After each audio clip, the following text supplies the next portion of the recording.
नमस्कार दोस्तों, मैं अंकुर उपाध्याय स्वागत करता हूं आप सभी का आपके अपने YouTube channel share market analysis में।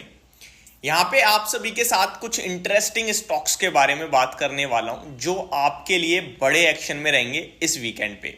तो शुरू करते हैं एक एक करके सारे टॉपिक्स को कवर करना। टॉपिक पहले तो स्टॉक स्पेसिफिक रहेगा एंड सबसे पहले मैं आप सभी के साथ कल जो अमेरिका के बाजार में क्लोजिंग आई है उसको शॉर्ट में रिकैप कर लेते हैं। एफआईडीआई का डेटा वैसे तो मैंने कल लेट नाइट वीडियो में बता ही दिया था आपको, बट एक बार फिर से रिकैप कर लेते हैं और एक एक करके सारी चीजों को आप सभी के साथ डिस्कस करना शुरू करता हूं। तो स्टार्ट करते हैं अमेरिकन मार्केट्स के साथ। तो यूएस मार्केट्स की बात करूं मैं अगर, तो डाउ जोन्स हरियाली में बंद हुआ है, लेकिन नेस्डैक इंडेक्स में हल्की सी करेक्शन आ गई है आज के कल के ट्रेडिंग सेशन में।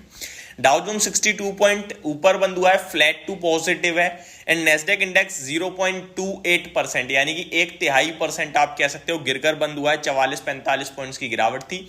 वहीं S&P 500 बिल्कुल फ्लैट था, रसेल 2000 भी बिल्कुल फ्लैट था। लेकिन इंटरेस्टिंग है, विक्स 5.5% टूटा है अमेरिका में विक्स। और ये जो टूट रहा है ना, मतलब ये एक तरीके से किसी भी वक्त वॉलेटिलिटी बढ़ सकती है। बहुत ही लोएस्ट पॉइंट पे आके खड़ा हो गया है विक्स। तो ये थोड़ा सा चिंताजनक विषय हो सकता है। कभी भी आपके लिए यूएस मार्केट में वॉलेटिलिटी आ सकती है जिसकी वजह से भारतीय बाजार पे भी इंपैक्ट आएगा। हालांकि नेगेटिव पॉजिटिव ये नहीं कह रहा हूं, बस ये बता रहा हूं वॉलेटिलिटी बढ़ सकती है। एफआईडीएस के डेटा को शॉर्ट में समझे तो ये पॉजिटिव नंबर आया है। कल कैश मार्केट में एफआई 1276 करोड़ की बाइंग करके गई, डीआईआई 176 करोड़ की बाइंग करके गई और एफआई फ्यूचर्स में 3360 करोड़ की बाइंग करके गए हैं। तो ये डेटा काफी पॉजिटिव है। अब आते हैं डायरेक्टली आप सभी के साथ स्टॉक स्पेसिफिक चीजों के ऊपर।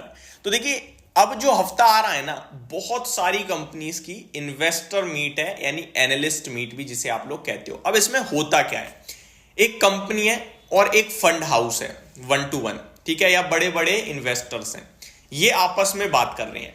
अगर इन्हें इस बात के बाद, इन्वेस्टर्स को इस बात के बाद, मीटिंग के बाद ऐसा लगा कि मुझे इन स्टॉक, इस कंपनी में निवेश करना चाहिए, तो वो इसमें पैसा डालेंगे, जिसकी वजह से स्टॉक में पॉजिटिव मोमेंटम क्रिएट होगा। बहुत सारे छोटे छोटे निवेशक हैं जो किसी ना किसी फंड हाउस को फॉलो करते हैं, किसी पर्टिकुलर इन्वेस्टर्स को फॉलो करते हैं। वो भी उस शेयर में खरीदारी करेंगे कि भाई म्यूचुअल फंड ले रहा है या फिर कोई बड़ा इन्वेस्टर ले रहा है तो हमें लगाना चाहिए पैसा। और वहीं इन्वेस्टर मीट के बाद अगर नहीं आया पसंद तो छोड़ देंगे, दैट्स इट। इन्वेस्टर मीट में कंपनी अपनी कंपनी के आगे के आउटलुक, कंपनी के करंट परफॉर्मेंस, इन सबको भी डिस्कस करती है। और सुनो लेटर कहीं ना कहीं वो चीजें मार्केट में भी आती हैं आगे पीछे होके कि ऐसे ऐसे कंपनी ने इन्वेस्टर मीट में कहा। और अगर कोई भी स्टॉक शार्प रिएक्शन देता है इन्वेस्टर मीट के बाद, फॉर एन एग्जांपल 5% ऊपर या 5% नीचे, तो माना जाता है कि इसकी इन्वेस्टर मीट में ये चीज आई है जिसकी वजह से पॉजिटिव है, ये चीज है जिसकी वजह से नेगेटिव है। यानी कि इंस्टेंट इंफॉर्मेशन आपको प्रोवाइड कर दी जाती है।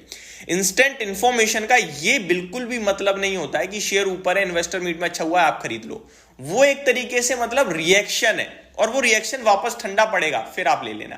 क्योंकि कोई भी फंड हाउस एक दिन के लिए पैसा नहीं लगाता, कोई भी इन्वेस्टर एक दिन के लिए पैसा नहीं लगाता। लेकिन आप और हम जैसे निवेशक क्या करेंगे, उस तेजी को देखकर एक दिन के लिए पैसा लगा देंगे। वो नहीं करना है, सोच समझ कर पैसा लगाना है, 3 महीने, 6 महीने, 1 साल, 2 साल के हिसाब से, क्योंकि वो फंड हाउस इस हिसाब से खरीदारी कर रहा है।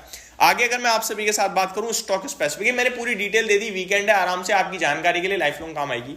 अब अगर मैं स्टॉक स्पेसिफिक बात करूं तो स्वराज शूटिंग की एनालिस्ट मीट है इंस्टीट्यूशनल इन्वेस्टर्स के साथ 2 मार्च को, और 2 मार्च सैटरडे है, बाजार ओपन है। आगे टीडी पावर सिस्टम की इन्वेस्टर मीट है 28 एंड 29 फरवरी को। बारबेक्यू नेशन की company to meet institutional investor Tata mutual fund, इनकी एकमात्र टाटा म्यूचुअल फंड के साथ इन्वेस्टर मीट है 27 फरवरी को। Jyothy lab company to meet institutional investor Tiger Pacific Capital, इनकी टाइगर पैसिफिक कैपिटल के साथ इन्वेस्टर मीट है 5 मार्च को। आगे स्पेशलिटी रेस्टोरेंट कंपनी की एनालिस्ट मीट है 27 फरवरी को। इकरा बड़े तेजी में रहा है रिसेंटली स्टॉक, इसकी भी इन्वेस्टर मीट है 26 एंड 29 फरवरी को। तो 2 दिन इसकी इन्वेस्टर मीट है, अलग अलग दिन है, मतलब बीच में गैप भी है। इनोवा कैपटैप, ये रिसेंटली लिस्टेड स्टॉक है आई थिंक, कंपनी की एनालिस्ट मीट है 29 फरवरी को। सीईएससी की भी JM financial India and other investors के साथ मीट है 28 फरवरी को, ये भी है, एंड मार्च पहली और 28 फरवरी 2 दिन है। Panama petrochem company to meet institutional investor Farley capital LP on 28 February.